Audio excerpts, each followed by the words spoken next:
welcome back to the latest episode of the Burkitt Encounter.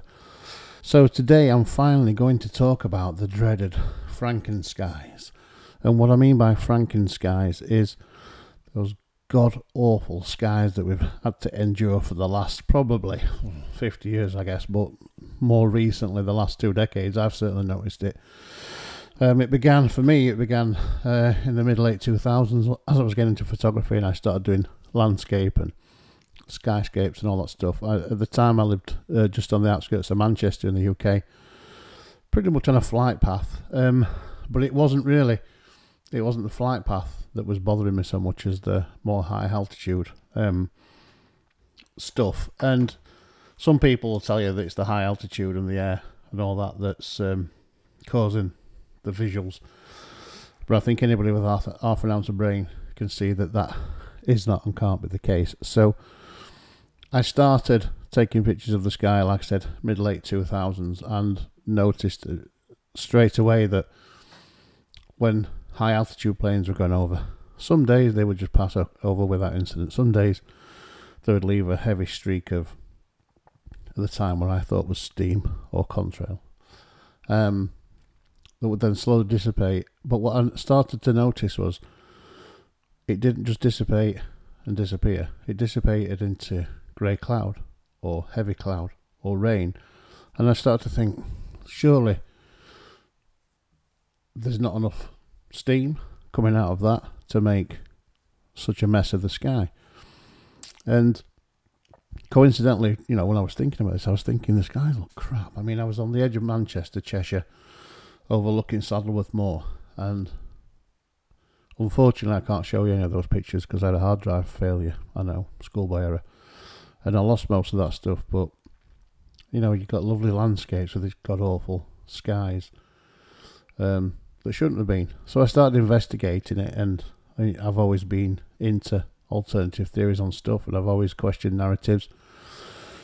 Being a child of the 80s and Margaret Thatcher's times, I've always been sceptical of the truth and of governments and of authorities, and that led me down a few rabbit holes, eventually leading me up to a film that I've watched a million times, and it's one of those films that really does make you go and if you Google the phrase Frankenskies and look at a film by Matt Landman, it basically, what that does is it uncovers a history of geoengineering experiments, climate engineering, and it becomes quite dark quite soon. I don't mean dark by dark skies, although they are dark. I mean, the concept becomes quite dark quite soon, and when you look at it, it becomes quite obvious, I think. And I've photographed it for a couple of decades. It's really obvious to me. And then you see people on social media, YouTube, Twitter, X, whatever it's bloody called now, posting pictures, and still get a bit of ridicule, but not so much ridicule. I think more people are starting to, hang on a minute, there's something not right about that. And I think some of that is because governments are having to now put out narratives where they talk about cloud seeding and weather manipulation. Now they're doing that under the guise of it's good for the environment because we could sort climate change, when really it's some of the stuff that's causing what appears to be a climate change. And if you just, you know, search for things like weather modification, you'll find loads of articles talking about how the governments have now said, yeah, we have done this, we have done a bit of that. An example recently might be for the Olympics, was it? Wherein China spent millions of pounds on a shady project, it says, if you Google it. Basically making it rain or not rain for the Olympics. And that's a thin end of the wedge. I mean, we soon get into terms like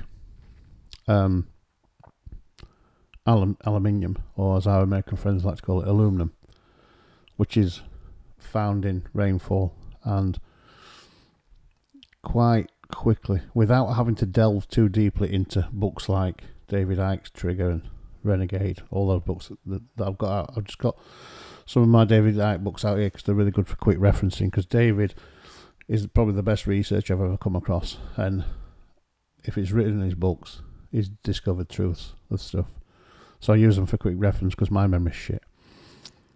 But it pretty quickly becomes obvious that it's not just about making it rain. It's deeper than that.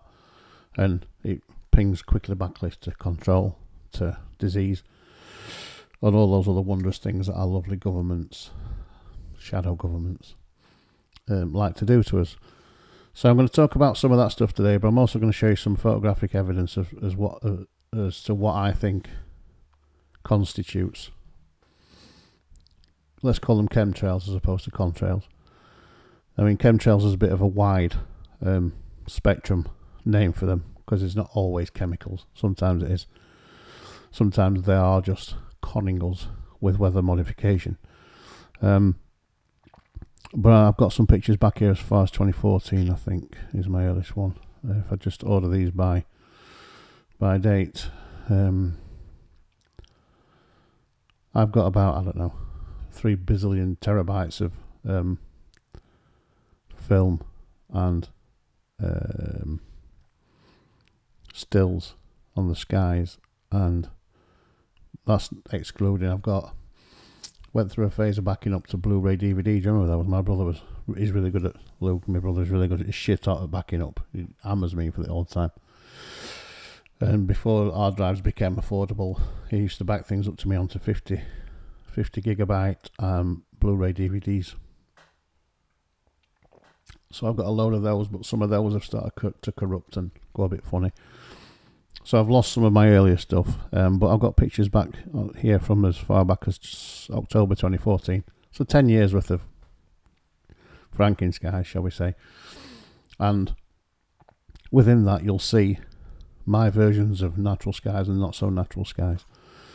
And one of the things that really kind of like irked me or pisses me off is how the dumb public, and I'm not talking to you guys, obviously, I'm talking to the dumb public, would say something like, "Oh, have you seen the beautiful sky tonight? What a beautiful sky. Oh my God, have you been out and seen the sky? What a sunset." And I'd go and look, and I'd see horror.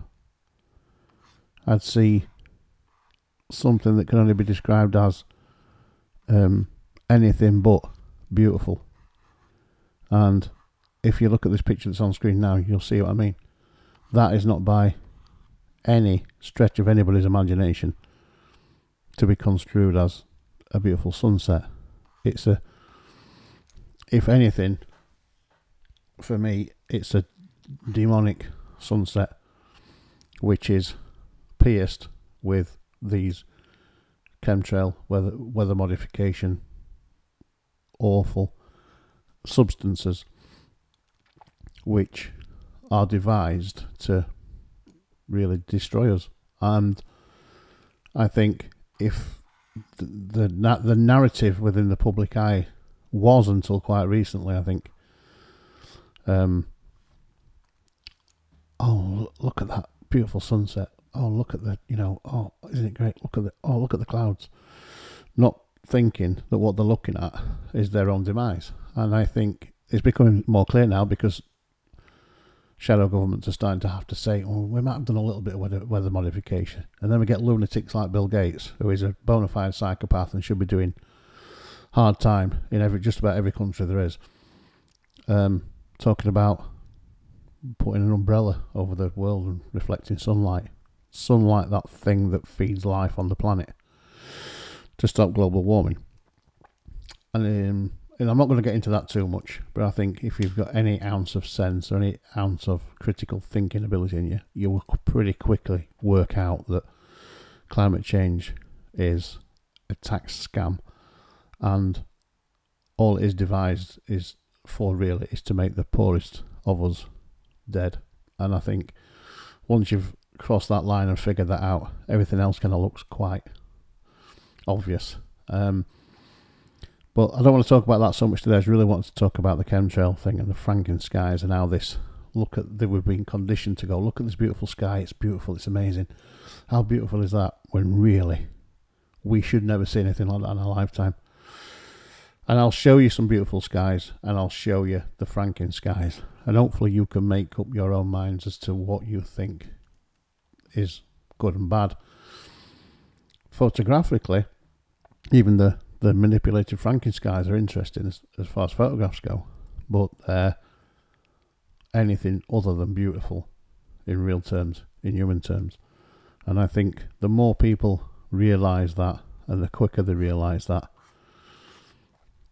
the better, you know, we can fight back and start to say, hang on a minute, what are our kids breathing in? What are the animals breathing in? What's falling on the grass that the animals are eating? That big dust layer that covered my car, that big grey dust layer, where's that really from? Sometimes they will say, oh, the Sahara Desert's blown some dust over to Europe. And everyone will go, oh, that's what that dust was on my car. Not realising they've had no real sunlight for days because the skies have been absolutely pummeled with aluminium, probably strontium, God knows what. So I'll tell you that this first image I found was from 2014, and again it looks like a quite innocent sky, doesn't it? A few contrails have gone past. But knowing what I know now, watching that kind of develop, some people say, oh, it's just cirrus cloud caused by the contrails, but you know, like anything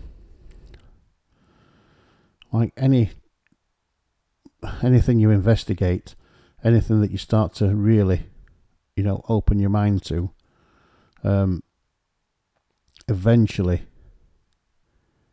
you start to look at it slightly differently. And I mean, these two pictures here, 1451,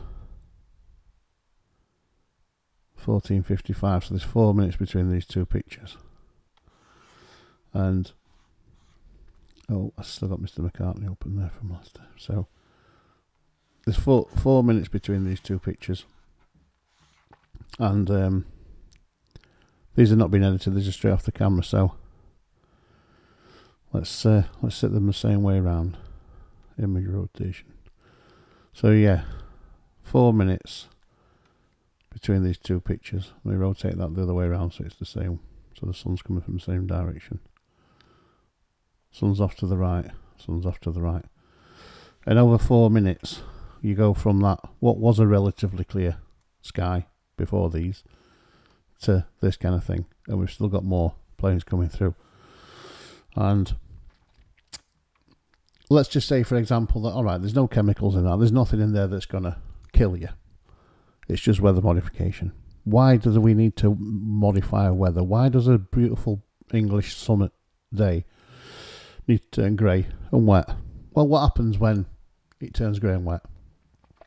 That plan you had to go to the seaside, to the beach, to the park, becomes a plan to stay in and watch telly and do nothing, doesn't it?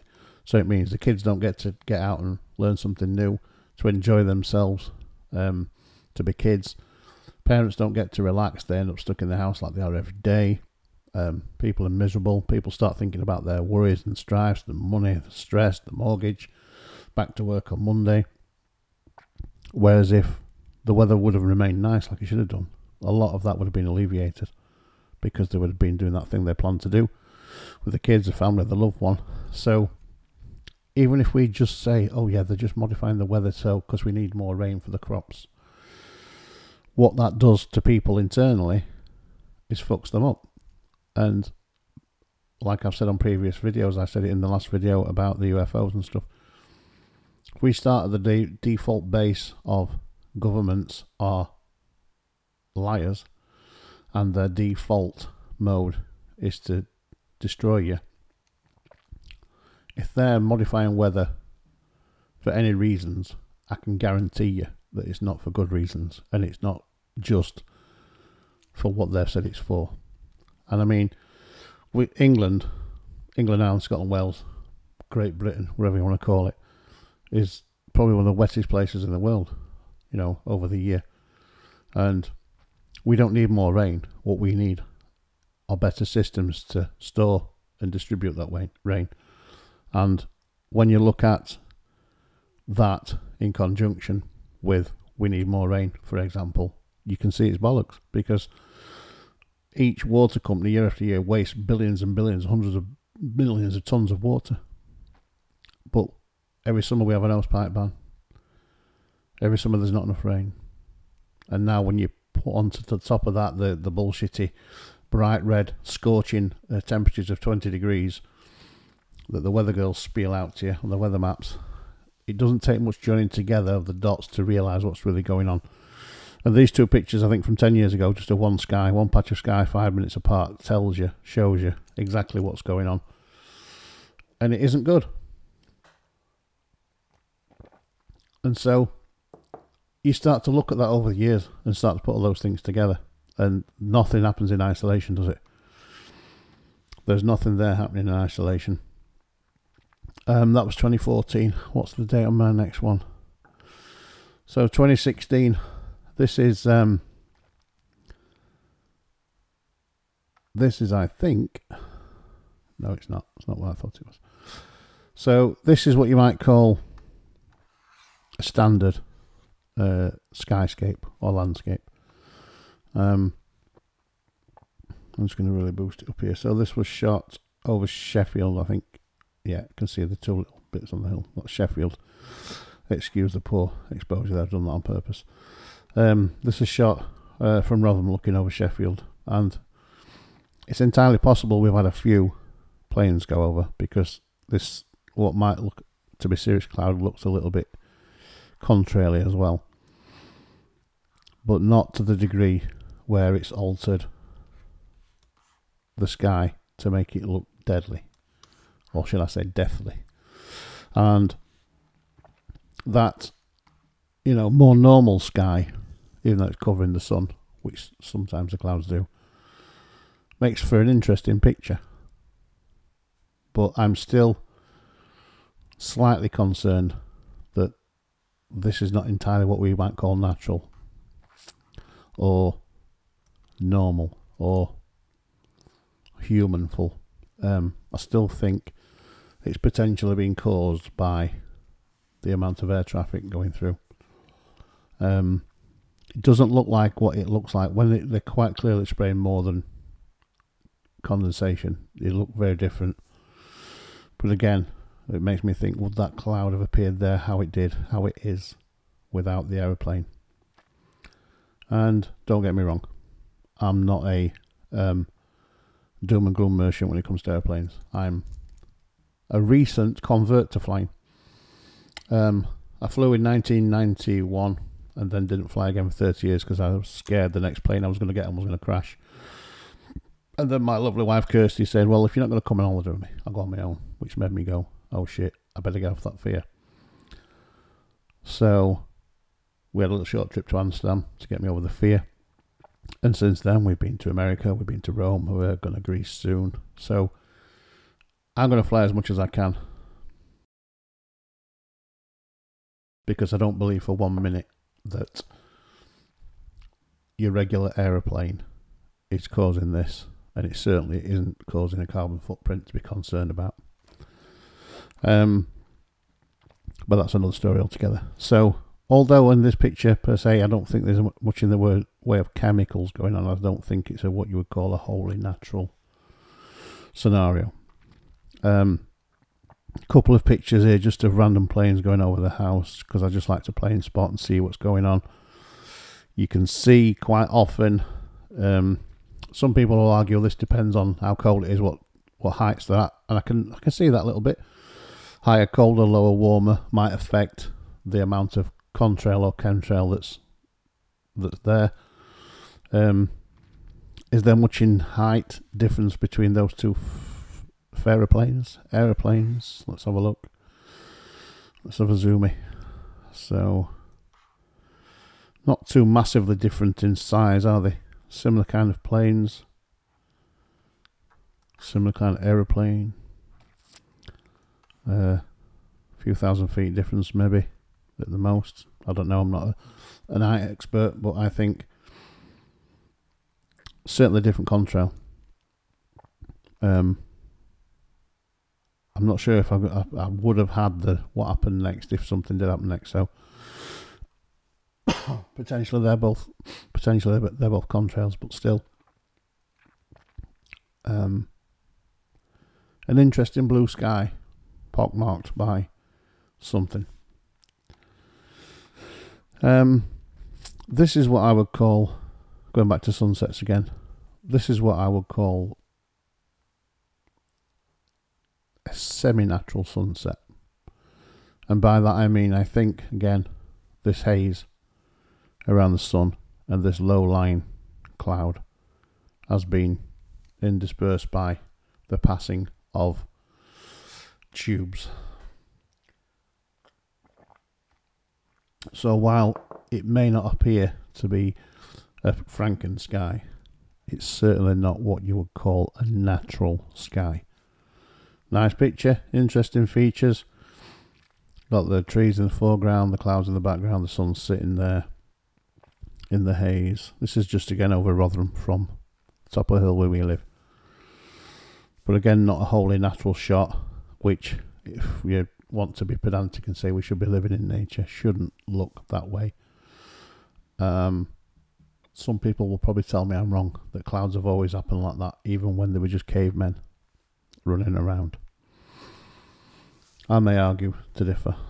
Again, that's a slightly wider shot of the same scene. Let's open it in Photoshop, just to take a butcher's hook. Yeah, maybe a little bit more natural than I've given it credit for. If we overexpose it. Ooh, dust spots. Clean the sensor. But yes, so you can see there's more than meets the eye when you overexpose stuff. But again, maybe I'm being a little bit harsh on the climate perverts there. Nice picture, but I'm not convinced it's wholly natural. Again, I'm a sucker for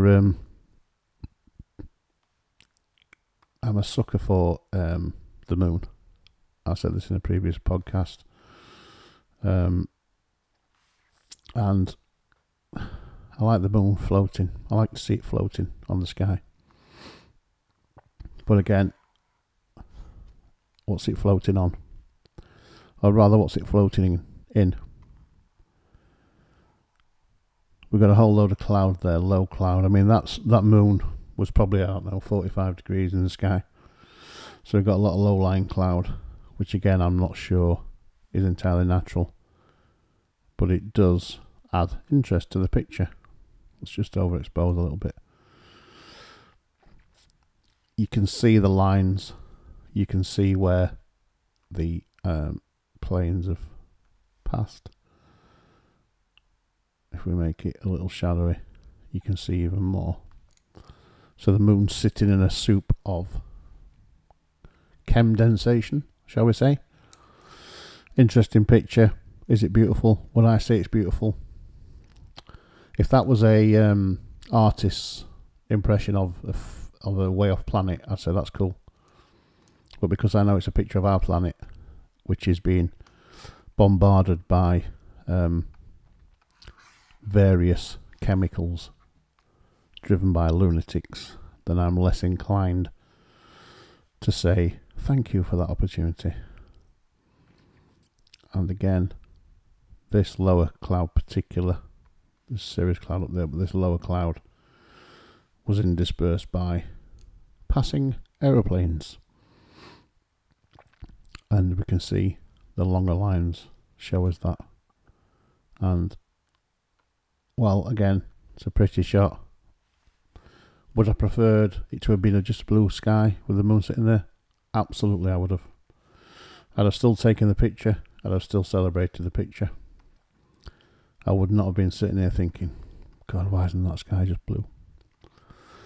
And, you know, we can go on and on and on and on and on about blue skies and aeroplanes and all the other wondrous stuff. But it's not the only thing that humans are doing to decimate the planet. And a lot of that stuff feeds into the climate narrative bullshit. You know, the tax that they're going to put on people to destroy them into poverty. You know, the net zero, where nobody can afford anything anymore and they can't heat their homes or eat in their homes and they're all dead. That. And I think on the face of it, this looks like quite a nice picture. We've got the, we've got the wind turbine there, which is good for the environment. We've got the sun there, which is good for the environment because it can power solar panels. Until, of course, Mr. Gates puts his hat on the world and there's no more sun, or until all the land is filled with broken down solar panels because they can't recycle them. And same goes for the windmill, which have to be buried, which are still made by steel and fiberglass and oil and all those wondrous things they tell us we shouldn't have anymore. And at the same time, you know, producing zero contributable energy to the grid. And if you can see the grid there, we have the grid in there still. And look, we've got a plane or two flying by. And it's kind of like that. You can sum up insanity in this one picture. 90% of that picture shouldn't be there, and I wish that picture didn't exist.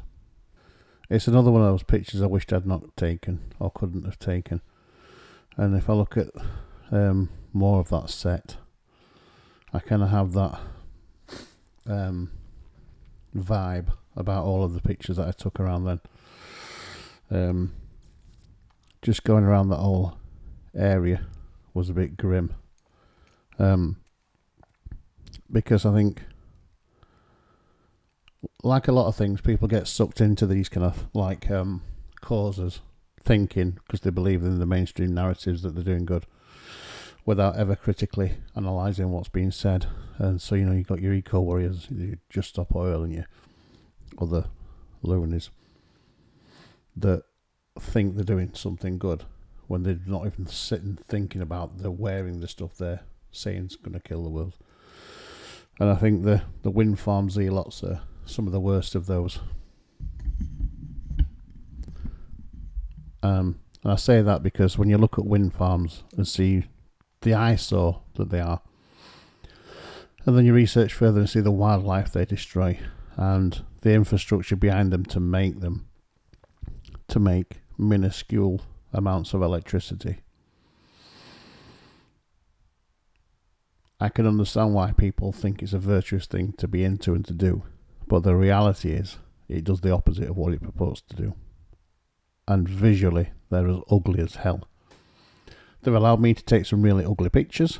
In this picture, for example, we can see our fabulous moon, whatever that is, up in the top centre there. Underneath it, you can see these god-awful monstrosities and a low-lying cloud base, which is entirely fake because it's been made by the aeroplanes that have been passed earlier on in the day. And it's kind of like on one hand they're telling us not to fly because our carbon footprint's going to destroy the planet. They're telling us to pump cows full of bullshit chemicals to stop them farting because they're going to kill the planet, while they've got all this shit going on in this photo. I can see through it. I hope some of you can start to see through it soon, because it only ends up in one place for those who are poor or the poorer amongst us, and net zero means death, really. Again, another god-awful sky. Somebody would say, I've seen the sunset tonight, I've seen the mad sunset. The only thing mad about that sunset is me, because it shouldn't exist. That view shouldn't exist. Look at it. It's a hotbed of bullshit. It's a hotbed of horrendous human activity. You know, it almost looks like an oil spill in the sky, and it's probably worse than that. Again, another picture that I got to take because human beings don't know how to behave, really. That was 2016 as well. And this picture, funnily enough, I said in the previous podcast about I've always got my camera handy, I'm always like ready to go.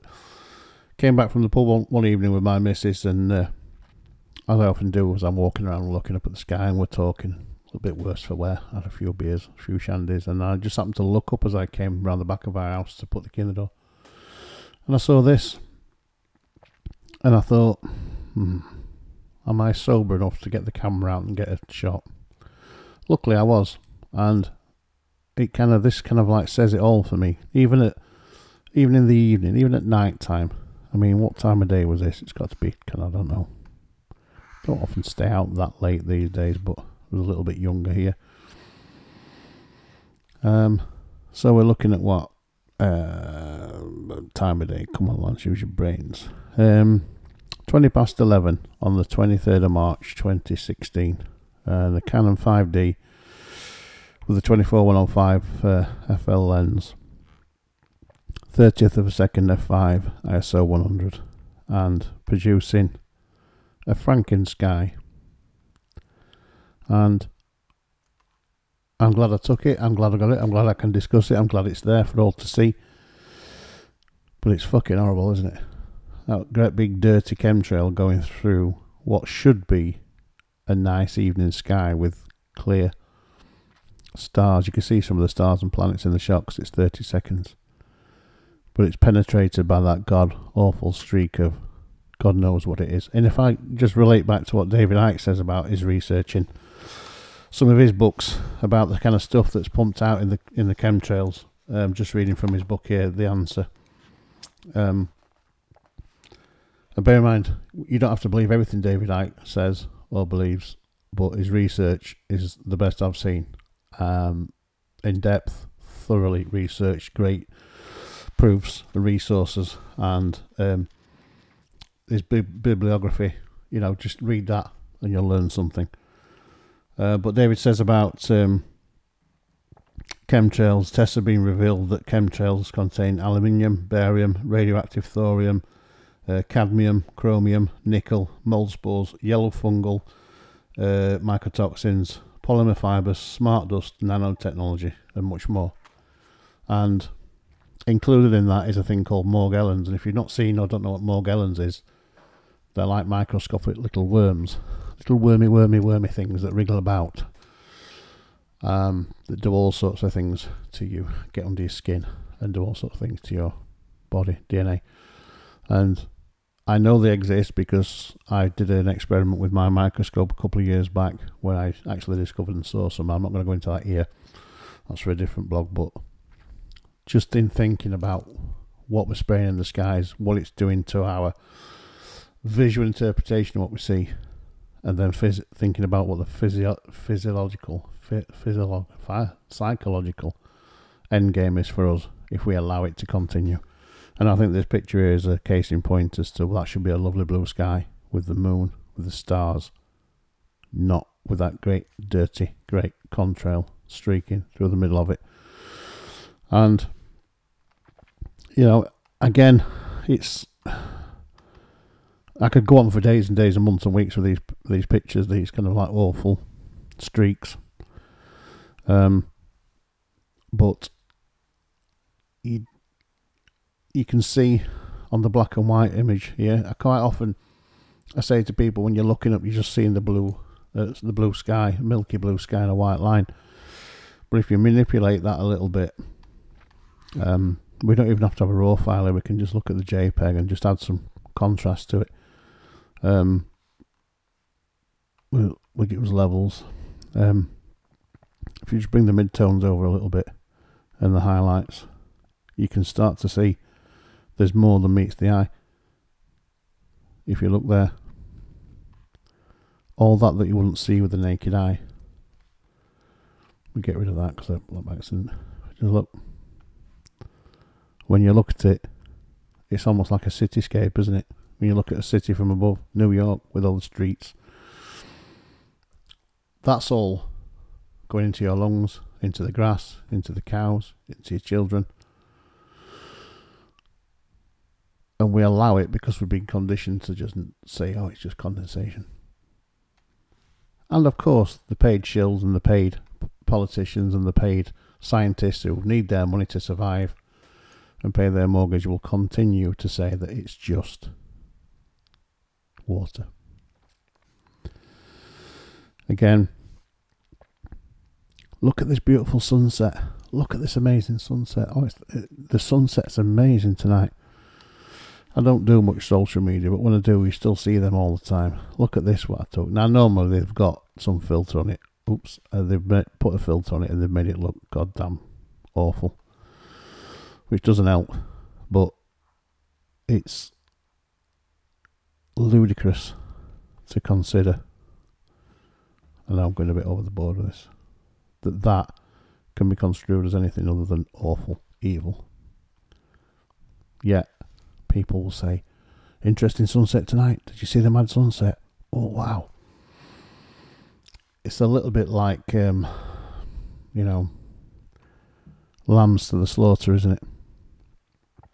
Again, another quite innocuous shot. Is that a raw file? I think it is, isn't it? If it is, we'll have a look at the raw file. It is a raw file. We just pump some stuff up and see. You can see, look how much is going on there. Think about what I just read from David Icke's book. Barium, aluminium, lots of other words and ending in ium. None of it good for you. Think about the Morgellons. And every day, day after day, after day, after day, after day. I'm not saying all aeroplanes are doing this. Some may just be contrails. Probably the vast majority are contrails.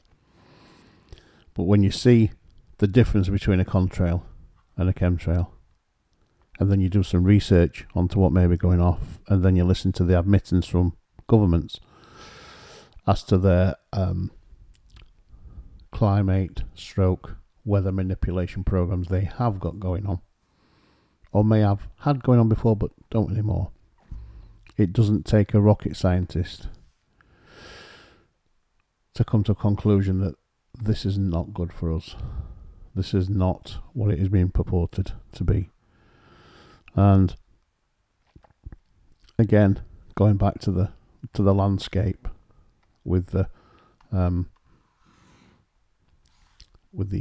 god awful wind turbines, the monstrosities as I call them.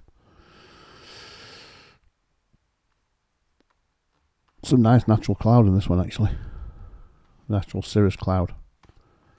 The only bad thing about this is it's spoiled by these god awful things on the landscape. There's a little bit of contrail in there.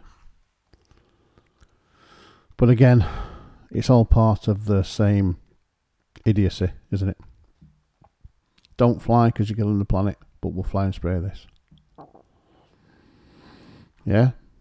While at the same time, we're going to reduce the amount of electricity we make coming use windmills, which even people in the 1800s, 1900s knew were crap, so got rid of. And we're going to make them out of the same stuff that your car's made out of and your airplane's made out of. And we're going to fill them full of oil so they don't seize up and they don't set on fire, although some of them do. And then we're going to bury them in the ground because we can't recycle them. Same as your solar panels. But we're fighting a good fight, net zero. And then, even over the coast, this is in Cornwall, 2016,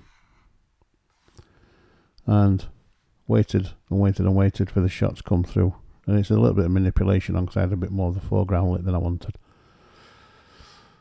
But what appeared to me to be quite natural clouds, pierced by the sun. It's one of my favourite sunset shots. There's nothing immediately obvious to me there that says there's any spraying been going on. But because I know how much spraying does go on and how much weather manipulation is around, or I have a feeling about it, I can't claim that that's all natural. I'd like to think it is, but I'm not entirely convinced that it is. And I'm also not entirely convinced that a sun 90 million miles away would produce this either, but that's for another show. So yeah, I mean, I can go on all day. If I look at, I'm sure I just saw comparison one up here. Look at the few we just looked at. Oh, come on, machine. Don't give me this. Yeah. Just various different ones showing the various degrees of manipulation. Not good, is it? And it doesn't get any better over the years. That's above Liverpool a couple of years ago. That's the Liver building, Liverpool. Liverpool being heavily sprayed that day. Heavily sprayed. And again, you don't have to be a Nobel Peace Prize winning scientist to see that humans shouldn't be subject to that level of any chemical in the sky. And that's since Liverpool same day. This is Rotherham a little later on. But again, it's the same outcome, isn't it? I mean, we can already argue that picture's spoiled by the bloody goddamn power cables, which it is. But when you throw into the sky the chemical trails that shouldn't be there, it's just worse. So, you know, like I said, I could probably go on for years. I just picked a small handful from over the years. Interesting. I always equate this back to when I was doing some research from a master's degree in 2015, and I really got heavily into Alfred Stieglitz. And Stieglitz did his equivalence series, which was him looking at the clouds. And let's just have a quick look for Mr. Stieglitz.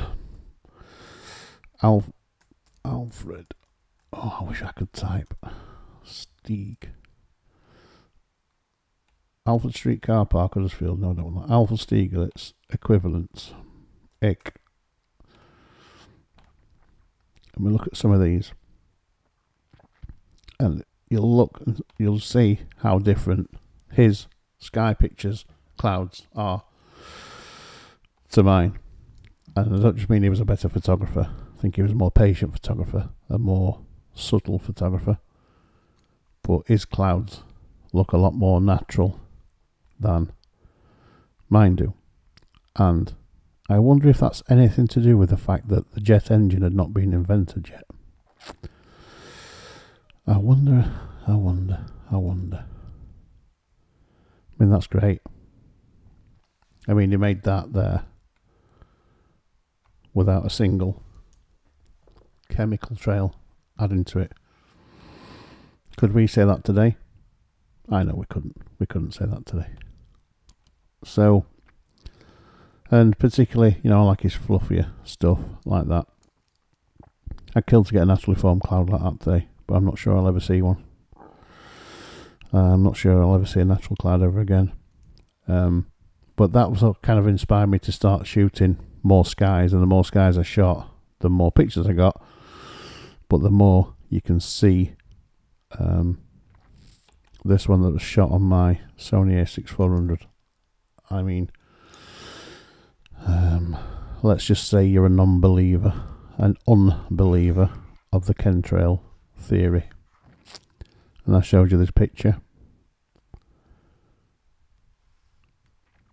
Would you honestly be able to tell me that you believe that that is a natural sky? Again, excuse the sensor dust. Happens to us all. Now, of course, some of that will be natural. But this, and the mist, and the squiggles, and the crisscrosses, and all that other stuff is not natural. Shouldn't be there. And not only should it not be there, it's probably going to kill us. And that's an inverted version of it, just so we can see more of what's going on. And the more I look at this, the more I got into it, the more I read about it. Not just David Icke's research, but other people's research. The Frankenskies film and the research that came off the back of that. Even if only 1% of that research is right, we're fucked. We're in for a bleak future. And the awful thing about that is that the powers that be know it. The people who are the Ed Miliband's of this world, that other horrendous specimen, Al Gore, they know exactly what they're doing and why they're doing it. And they're really good at guilt-tripping people with a human tag and making people think, oh my God.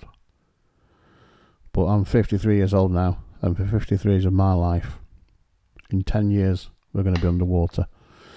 In another 10 years, there'll be no natural resources left. In another 10 years, the ozone layer is going to have gone. In another 10 years, this and that. And none of it's come to fruition. None of it. That old, you know, all the coastlines around the UK and America, anywhere that's got a coastline is going to be underwater. 15, 20, 100 feet underwater by the 90s, by the 2000s, by the 2010s. Then you see celebrities buying beachfront property. And then you see, in my favourite town, Liverpool, they've just built a, what, £500 million football stadium on the docks, on the sea, 5 feet higher than the tide. There's as sure as hell no bank in this world going to lend money to anybody who wants to buy a beachfront property if that property is likely to be underwater in the next billion years. It just isn't going to happen, is it? So, for me, it's patently obvious that chemtrails are one of those other things amongst many things that they're going to do to off the masses, particularly the lower class masses. And if you extrapolate out, if you start at the skies, what's in them, move sideways, start looking at all the other things that are linked to the climate narrative, to the net zero narrative, doesn't take too long before you come back to the same conclusion, that it's all bullshit and it's all devised to keep people in fear, to stop people from doing things, enjoying themselves, moving around, ties them down to misery, and eventually they die miserable.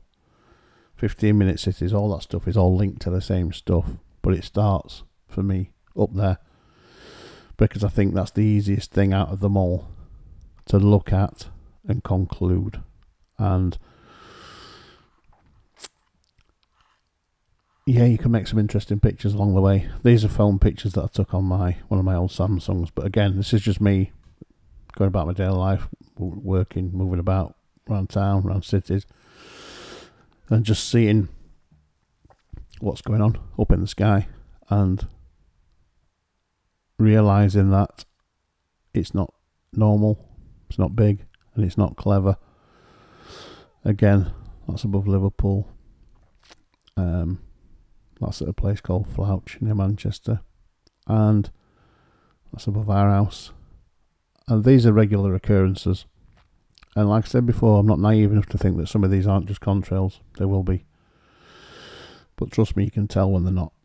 You start to get a feeling for when they're not. And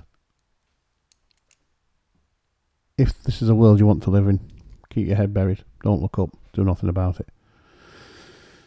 If, like me, you start to realise that your kid's future relies on you doing something about it, then we really all ought to start doing something about it, because I'm not sure how I can live with myself knowing my kids are breathing and eating that stuff. And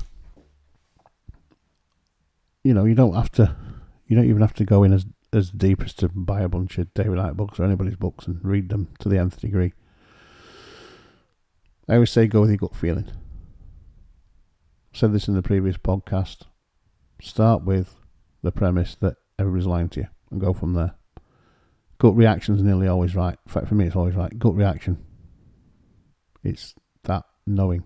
It's there. It's very difficult to move past that. Even if some facts might be staring you in the face, it's difficult to move past it when your gut keeps telling you, I think you're right here, mate. I think you're on the right lines. So, finally, I did the Frankenskies episode. And like I said, I could go on forever. We could look at pictures forever. We could keep doing this forever. But hopefully I've showed you enough now to give you some reason as to why I think things aren't all they're cracked up to be, and why I think there's some very nefarious things go on for very nefarious reasons.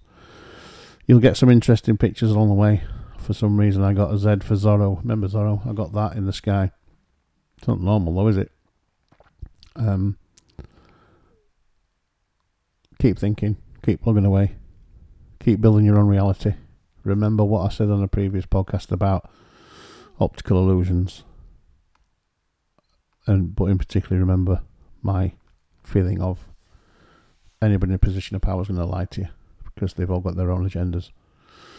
And the people pushing these narratives in terms of climate change, net zero, they're not their agendas they're pushing them for the people above them. And that's another rabbit hole for another day. So, I hope you enjoyed that little walk through my Frankenskies file. Hopefully I'll be back before the new year. Got another few days before the new year, so I'm going to try and get back and get another one done. I said I'd do my yearly round, then I said that will probably be the next discussion, or me talking to those cameras there will be me talking about what I've done this year, what I've achieved this year, what I've learned, how I've grown, what I want to do photographically next year, what I think I could have done better or different. I'll definitely hammer myself on the getting out my comfort zone from that. Definitely needs a good pummeling, because I was crap at that this year.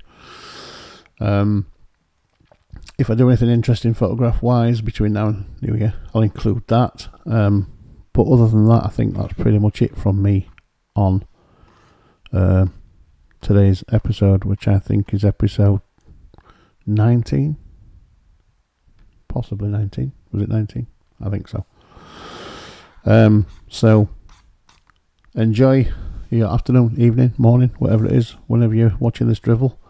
Let me know if you agree or disagree. Happy to discuss. I'm not right about everything, just most stuff. You got to think, haven't you? If you stop thinking, where you at?